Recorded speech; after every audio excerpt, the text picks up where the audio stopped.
Okay, we'll move on to the next couple. Kita mau dengar pengalamannya Ko Anton dan Ci Jessica. Can you give us some of your insights tentang raising newborn, especially with your first daughter waktu baru lahir, nggak punya pengalaman jadi orang tua, tiba-tiba Alexis lahir. So, any tips, any insights, anything that you can share with all of us, please? Silakan. Aduh, ini nggak kelihatan. Beda, agak off topic, langsung lompat dikit. Cuman aku gini loh, dulu salah satu ketakutanku sebenarnya in raising kids gitu ya, pas punya anak itu, am I able to provide good things for them? Dulu aku tuh malah khawatirnya tuh, kan misalnya gitu ya, aku sekolah di Amerika gitu, terus udah kepikir tuh dari kecil, bisa nggak ya gue kirim anak gue sekolah di Amerika ya? Atau we have what kind of wedding gitu, terus kita mikir bisa nggak ya kita beliin rumah, provide what kind of wedding ke anak kita. I have a certain standards in my brain gitu, in my mind. Dan tapi ini bukan cuma untuk newborn sih sebenarnya sih ya. Waktu dulu newborn mungkin tadi Jessica bisa lebih bicara mengenai newborn. Tapi kalau aku tuh lebih just remember gitu ya. Sampai sekarang pun masih belajar dan masih diingetin Tuhan gitu bahwa yang kita pikir kita mau kasih yang good ke anak-anak itu, dan kadang-kadang kita definisiin good itu as something that can be bought with money gitu loh. Sekolah lah, rumah yang bagus lah, a good school lah, everything gitu. Cuman God, dan sampai sekarang ini masih terus diingetin Tuhan, karena sekarang ini saya tuh lagi lebih sibuk lah dibanding dulu gitu, karena selain ada kerja di family business, ada outside business segala gitu, and I'm getting busy and busier gitu loh. To the point, kadang-kadang udah pulang dari kantor ke rumah, ketemu anak, ketemu istri gitu, masih ngerjain gitu, ada aja kerjaan gitu. Lalu anak kanjak main, anak apa malah Lex, Allison, anak yang terutama yang kedua, yang kecil ya. Allison, ntar ya, wait. Benar-benar wait. Makin diam, tapi anak saya yang kedua kan nggak bisa disuruh wait. Makin suruh wait, makin nempel terus. Akhirnya malah saya kesel, listen, wait, nanti. Malah akhirnya kena omel dia. Tapi setelah kayak gitu berapa kali itu saya jadi belajar, ini salah ya sebenarnya ya. Karena we think kita mau kasih yang terbaik anak kita, tapi kita mikirnya tuh salah. Sebenarnya setelah saya makin belajar lagi gitu, yang terbaik bagi anak-anak kita sebenarnya kan bukan apa yang kita kasih untuk mereka, bukan sekolah atau uang, ataupun bukan apa yang bisa dibeli dengan uang lah. Kita mikir kita mau bikin mereka happy, tapi sebenarnya dengan apa yang ada pun, yang kita punya gitu pun mereka bisa happy gitu loh. Saya pas kecil juga kadang-kadang nggak mikir harus punya ini, harus punya anu, cuman yang ada di rumah aja kita happy kok. Yang paling penting itu sebenarnya menurut saya tuh waktu gitu loh. Bagi kita harus ngasih, we have to love our children. Tapi dulu saya belajar gitu, ada yang ngajarin, sebenarnya anak-anak itu spell love itu T-I-M-E, time, waktu. Jadi kita mau kasih mereka love, the best love that we can give us is actually time. Dan tadi kan Ci Grace juga bicara gitu ya, kenapa sih anak-anak baby gitu by animals gitu ya, baru lahir bisa jalan, sebulan udah gede, berapa bulan udah gede, tapi manusia sampai bertahun-tahun masih nempel sama orang tuanya gitu kan. Actually I believe it's also a chance Tuhan udah kasih kita gitu so much time untuk kita bisa transfer ourselves to them gitu loh, untuk to teach them things, to spend time with them. Itu yang bikin kita tuh bisa teach them about values, about love, about takut akan Tuhan, takut cinta Tuhan, and everything itu kan in those 15, 17 years they are with us gitu loh, sebelum mereka mulai ke college dan segala gitu loh.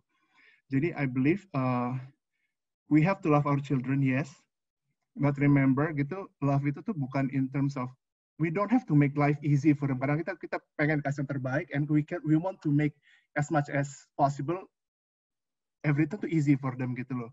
Tapi more than that, I believe we just need to give them time gitu loh, and they need our time, and they need to see us gitu. Jadi ada orang bilang kan the best way to show love to our children juga by loving our spouse, by loving Jessica in my context gitu, and by loving God, and of course just give them time gitu loh. Jadi kadang-kadang juga nih sekarang nih to make life easy, misalnya anak saya gitu ya, terus minta mau main, papi mau apa? Well, dia panggil aku dad, mau watch gadget gitu. Kadang-kadang kita, udahlah kasihlah. Tapi sebenarnya kasih gadget juga itu sebenarnya bukannya kita ngasih mereka what they want, bukan make them happy. Kadang-kadang just to make them quiet gitu loh. Udah ini kasih gadget Pak, then stop bothering me gitu. Actually it's really bad gitu loh. Justru by not giving them what they want, kita tuh dipaksa as parents to really spend time with them. kalau saya nggak kasih dia gadget, mau nggak mau kan dia teriak, ngomong terus, tapi ngajakin play terus. Ya udah mau nggak mau, I put away my own gadgets and I play with her. Dan I give her time gitu loh. So this is not for newborn sih memang ya, karena newborn kan belum bisa minta-minta, belum bisa ngajak main ya. Cuman basically it's something that I want, dan saya pun sekarang lagi benar-benar at this point of my life I'm learning this lagi gitu.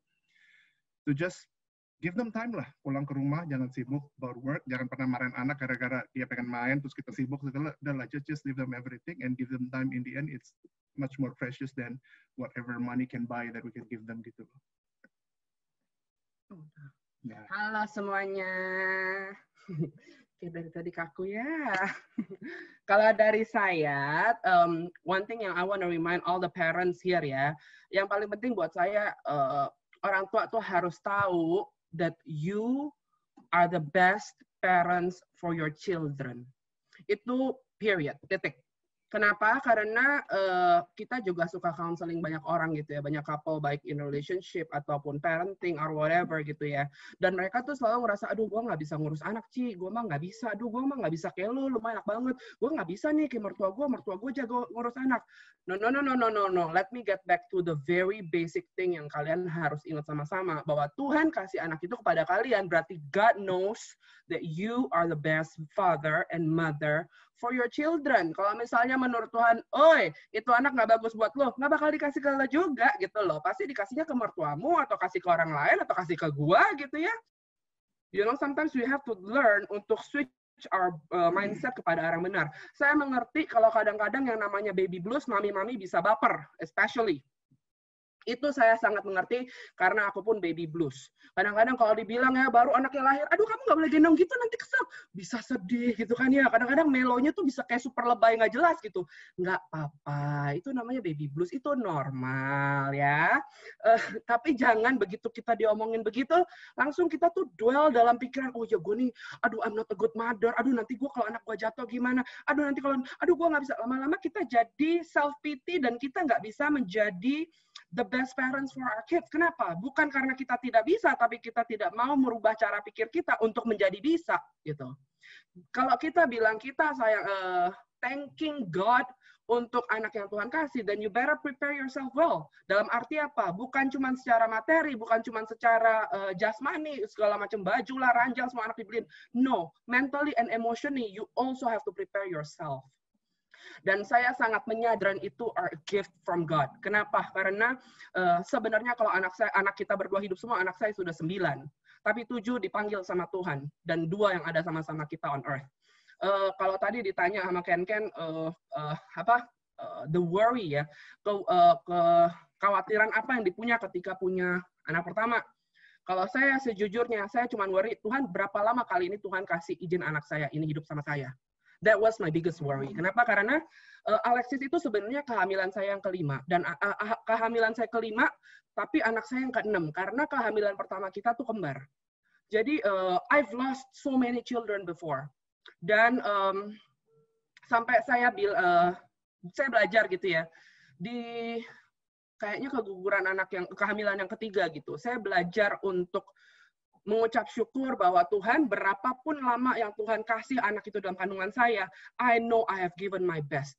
Jadi ada baby yang waktu itu mungkin baru umurnya 8 minggu, ada yang baru 12 minggu, ada yang 14 minggu, dan yang terakhir itu sebenarnya kembarannya Ellison, karena Ellison itu sebenarnya anak kembar. Tapi kembarannya itu cuma bertahan sampai umur 20 minggu. Dan waktu itu saya sedih nggak? Broken heart nggak? Iya pastilah, orang saya pengen punya anak banget gitu kan. Cuman I have come to a point where saya bisa bilang gitu ya, that Tuhan yang kasih, Tuhan yang ambil, terpujilah nama Tuhan. Jadi berapapun waktu yang Tuhan kasih, baik itu dalam kandungan maupun harus kita besarkan, saya harus belajar untuk bersyukur. Makanya kalau dibilang, kalau orang ada yang bilang, gue sebel banget nih punya anak gini, you better be careful with what you say. Karena Tuhan yang kasih, Tuhan yang ambil. Do you know how broken it is for us untuk punya kesempatan belajar sama Tuhan untuk tetap percaya walaupun hanya dikasih waktu kesempatan untuk hidup. So dari situ kita belajar ya bahwa benar-benar that anak-anak itu a gift from the Lord.